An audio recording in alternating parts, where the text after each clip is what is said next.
अस्सलाम वालेकुम प्यारे बच्चों। हम लोग ज़मीन की सैर करते करते आसमानों पे पहुंच गए। मैं आपको डायरेक्ट मून पे ही ले आई। चलें जी, आज हम मैम काज़मी के साथ मून की और बाकी स्टार्स की जो है थोड़ी सी सैर कर लेते हैं। Do you like to travel in space? आपको स्पेस में सफ़र करना अच्छा लगता है?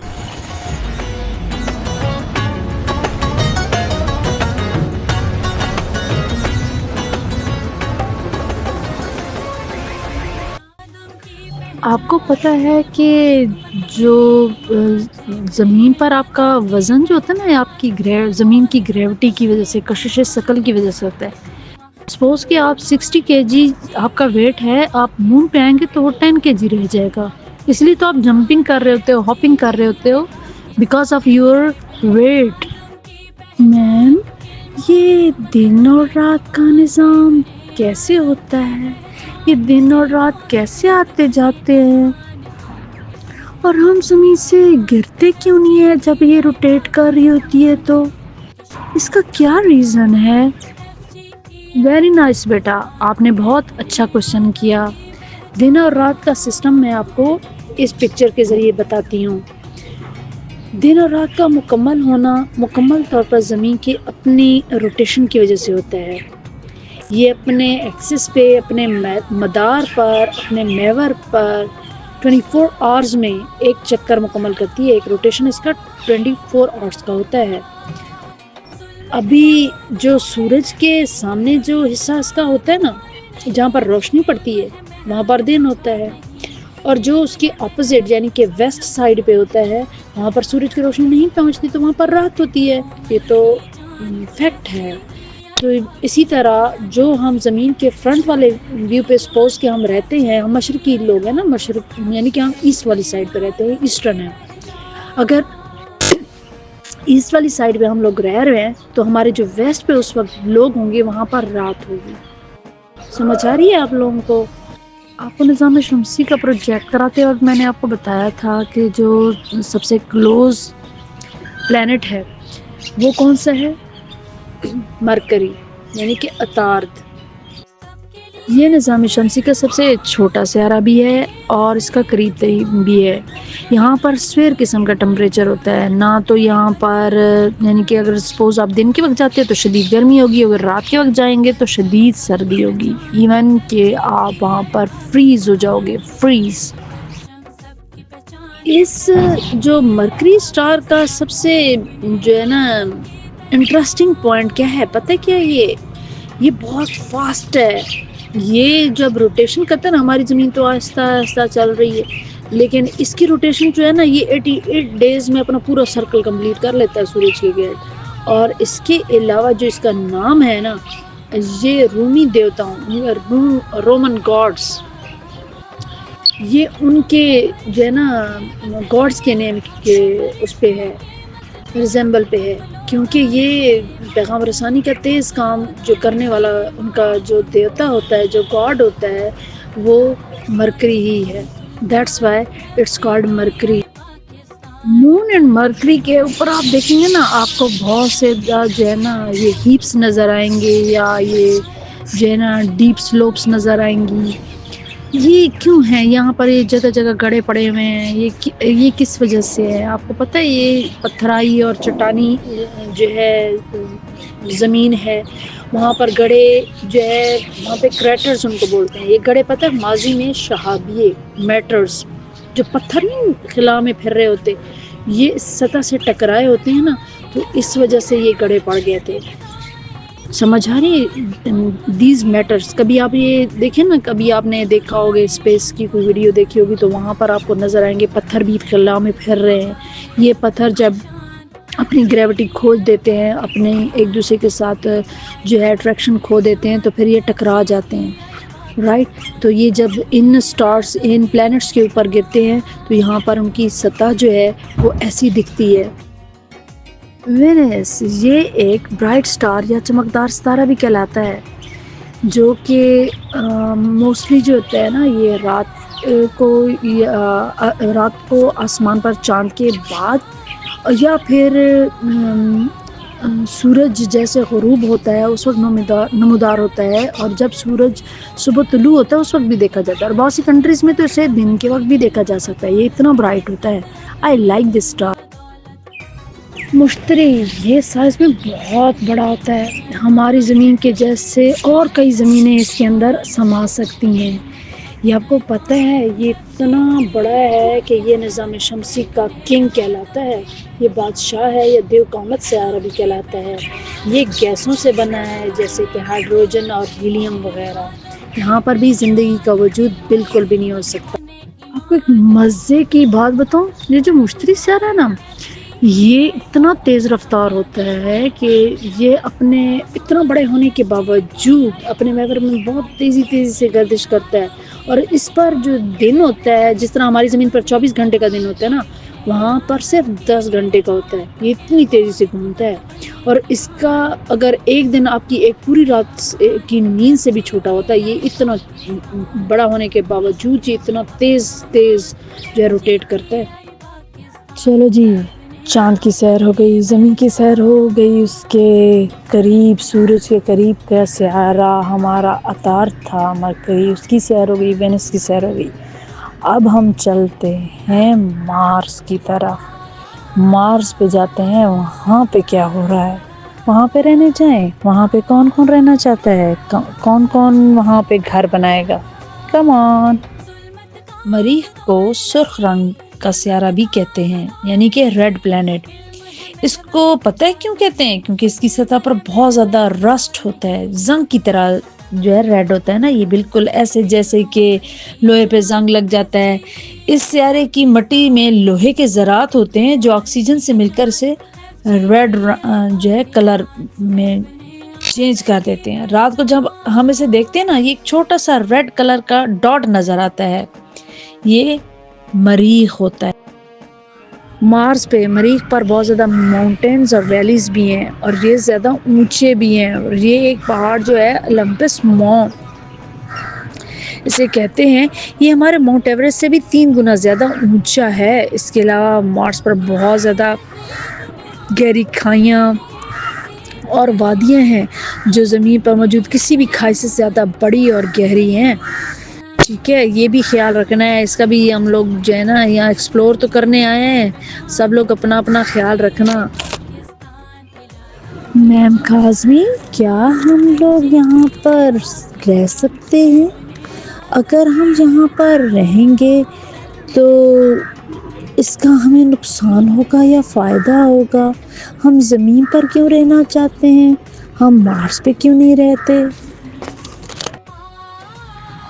आपको पता है कि ज़मीन और मरीख में सबसे बड़ा फ़र्क क्या है?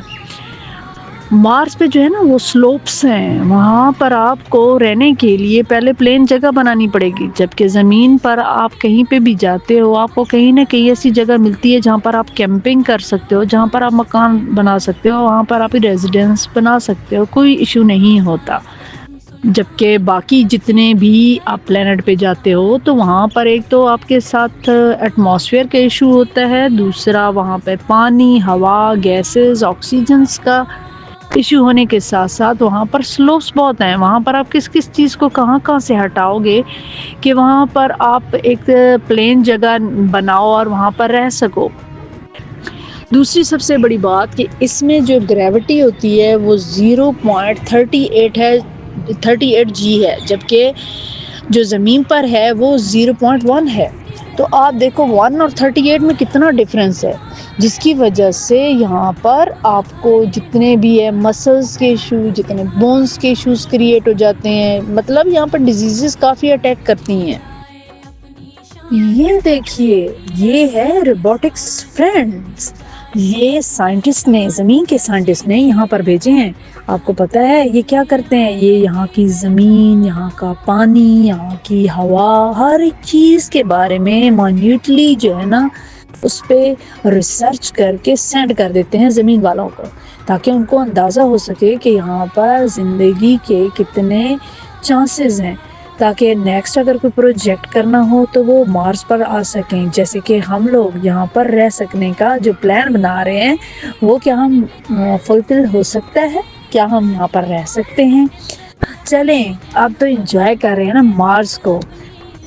मे बी इन फ्यूचर यहाँ पर आप लोग भी गाड़ियाँ दौड़ा रहे हो, लेकिन इसके लिए जो है ना लाइफ एग्जिस्टेंस के चांसेस तो हैं लेकिन बहुत कम। So let's see. अब आए हैं हम ज़हल पे, सैटर्न पे। आपको पता है ये इतना बड़ा है, ये सूरज से 6 नंबर पर आता है, 6th नंबर पर। ये हमारे सियारे ज़मीन से बहुत दूर है, इतना बड़ा है कि जुपिटर के बाद हमारी निज़ाम शमसी का दूसरा सबसे बड़ा सियारा कहलाता है। इतना बड़ा है कि इसके अंदर हमारी ज़मीन जैसी, जिस तरह हमारी ज़मीन है उस तरह की ज़मीनें अगर आप 700 ज़मीन लेके आओ ना, उसके अंदर लगाओ तो ये उस पर वो भी आ सकती हैं। ग्रेट।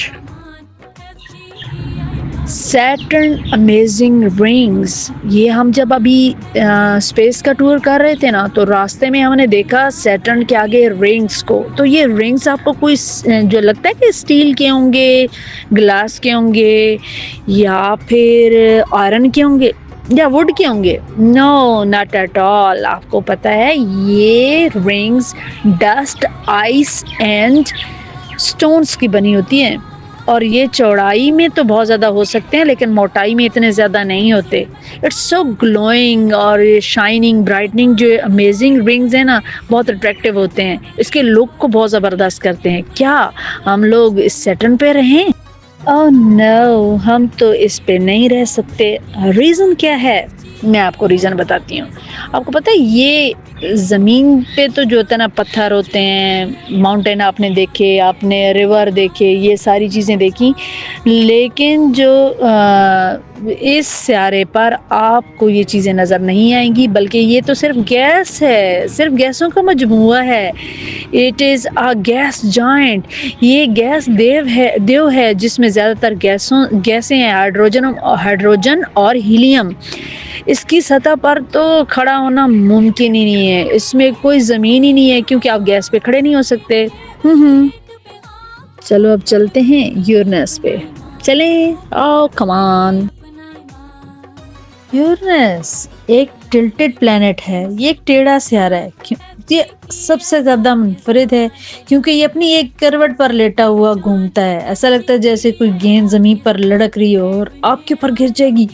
नहीं, साइंसदानों का तो ये ख्याल है कि बहुत पहले कोई बड़ी चीज़ इससे टकराई होगी, जिसकी वजह से ये इस तरह अजीब तरीके से घूमने लगा है। यूरेनस इतना बड़ा है कि हमारी ज़मीन जैसे 63 सियारे, 63 प्लैनेट्स इसके अंदर समा सकते हैं। यूरेनस हल्के नीले रंग का होता है। ये रंग इसीलिए इसमें होता है क्योंकि इसमें एक गैस है जिसे मीथेन कहा जाता है।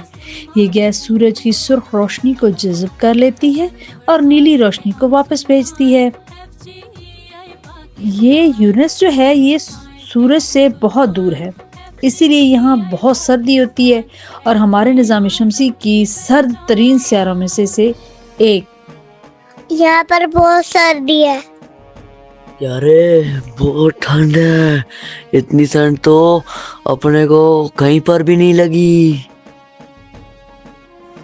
मैम काज़मी, अब हम कहाँ पे पहुँच गए हैं? यहाँ पर तो सब नीला नीला दिख रहा है। अरे मैम काज़मी, ये नीला नीला कहीं को नजर आ रही है? मैम ये नीली दुनिया कौन सी है? हम किधर आ गए हैं नीली दुनिया में? नीला रंग नेपच्यून का सबसे बड़ा और दिलचस्प पहलू इसका गहरा नीला रंग है। ये रंग इसलिए है बंटी बेटा क्योंकि इसकी फिजा में थोड़ी सी मीथेन गैस मौजूद होती है। बंटी और आसिफ बेटा, आपको पता है कि कदीम रोम के लोगों के समंदर के देवता यानी कि गॉड ऑफ सी का नाम जो है वो नेपच्यून था, इसीलिए इसको नेपच्यून कहते हैं। इसके नीले रंग की वजह से भी ये नाम बिल्कुल ठीक लगता है। इसके आगे रिंग क्यों है?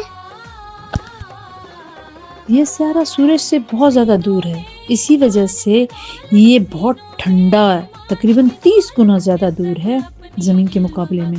बहुत यख होती है यहाँ पे। नेपच्यून और उसका जो पड़ोसी है यूरेनस, ये दोनों यख के देव कहलाते हैं, यानी आइस जैम। इसका मतलब है ज्यादातर बर्फों, पानी, अम्योनिया और मीथेन की बर्फ और चट्टानों से बना है, ना कि सिर्फ गैसों से। जून हमारी जमीन से तकरीबन 17 गुना यानी 17% ज्यादा हैवी और फोर्थ नंबर पर है। आप सोच सकते हैं कि ये कितना बड़ा होगा। ये तो हमारी जमीन नजर आ गई। वाह, अब हम जमीन पे जाएंगे, हमारी प्यारी जमीन। I love to live here. वाह, हमारी जमीन कितनी प्यारी है। हम जमीन पे वापस आ गए बेटा। इसका मतलब ये नहीं है कि हम यहाँ पर सारा कचरा फैलाएंगे, इसका ख्याल नहीं रखेंगे। देखिए, हम वहाँ पर जाकर देखा कि बाकी प्लैनेट्स जो हैं वहाँ पर ज़िंदगी तो अब मुमकिन ही नहीं। तो हमारी ज़मीन कितनी प्यारी है, उनमें कोई ना कोई खामी है बाकी सियारों में, ठीक है, लेकिन हमारी ज़मीन हर लिहाज से परफेक्ट है। अल्लाह ताला ने हमें तोहफ़ा दिया है, तो हम इसकी कदर करें, इसको साफ़ सुथरा रखें, इसके ऊपर इसको हर किस्म की गंदगी, आलाइश और बुराइयों से बचाएं, है ना। कितनी खूबसूरत है हमारी जमीन, माशाल्लाह। मैम, तो आगे ही पौधे लगाना शुरू हो गया है। मैं भी पौधे लगाऊंगा और इसको साफ रखूंगा और इसकी कदर करूंगा। मैं भी यही चाहती थी, हमारा ट्रिप फ्रूटफुल साबित हुआ। मैं भी यही चाहती थी कि इस ट्रिप के बाद आपको ज़मीन पर रहने की अहमियत का पता चल सके, ज़मीन कितनी ही खूबसूरत और अहम है हमारे लिए।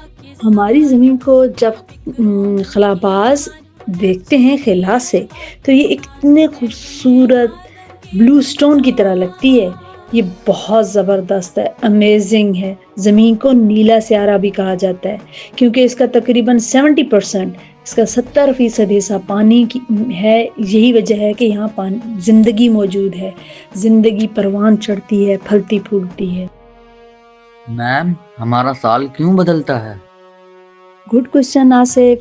आसिफ बेटा, हमारा साल इसलिए बदलता है कि ज़मीन को सूरज के गिर्द अपना एक चक्कर, यानी कि ये जो रोटेट कर रही है, इसकी रोटेशन जो है ये एक साल पूरा करने में करती है। तकरीबन 365 डेज़, 365 दिन और अप्रॉक्स 6 आवर्स इसको रोटेशन में लगते हैं। जब हम ये 4 साल बाद एक इजाफी दिन फरवरी का शामिल करते हैं ना, जब ये 29 डेज जो है इसके होते हैं, तो ये इजाफी 6 आवर्स पूरे हो सकते हैं इससे। तो इस साल को लीप ईयर बोलते हैं, ठीक है। अब आई होप कि आपको ज़मीन के बारे में भी काफ़ी इंफॉर्मेशन मिल गई होंगी। प्यारे प्यारे दोस्तों, अब हम नई एपिसोड में बहुत कुछ नया और मज़े का सीखने वाले हैं। रहिएगा हमारे साथ।